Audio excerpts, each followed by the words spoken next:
പൗരത്വ ഭേദഗതി നിയമത്തിലൂടെ ലക്ഷ്യം വയ്ക്കുന്ന സങ്കുചിത ചിന്തകൾ ചെറുത്തു തോൽപ്പിക്കണമെന്ന് ലത്തീൻ അതിരൂപത archbishop father Thomas J Netto. മതാധിഷ്ഠിത വിവേചനം നല്ലതല്ലെന്നും തോമസ് ജെ നെറ്റോ പറഞ്ഞു. രാജ്യത്തിന്റെ വിവിധ ഭാഗങ്ങളിൽ, പ്രത്യേകിച്ച് മണിപ്പൂരിലും ഉത്തരേന്ത്യയിലും ക്രൈസ്തവർക്കെതിരെ അതിക്രൂരമായ മർദ്ദനങ്ങൾ അന്ധകാര ശക്തികളിൽ നിന്ന് നേരിടേണ്ടി വരുന്നു.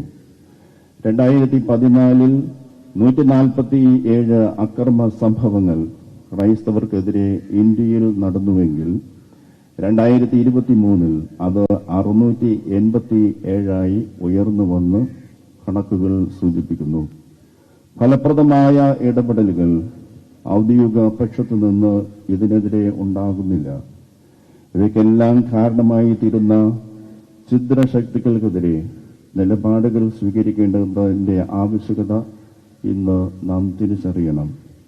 നമ്മുടെ അഭിപ്രായങ്ങൾ വ്യക്തമായി പ്രകടിപ്പിക്കുവാനുള്ള അവസരം നാം പ്രയോജനപ്പെടുത്തുകയും വേണം. മറ്റൊരു കാര്യം, നമ്മുടെ ഒരുമിച്ചുള്ള യാത്രയിൽ നാം മാത്രമല്ല എന്ന തിരിച്ചറിവ് നമുക്കുണ്ടാകണം. നമ്മെപ്പോലെ തുല്യവേദന അനുഭവിക്കുന്ന സഹോദരങ്ങളോടൊപ്പവും നാം യാത്ര ചെയ്യേണ്ടതുണ്ട്.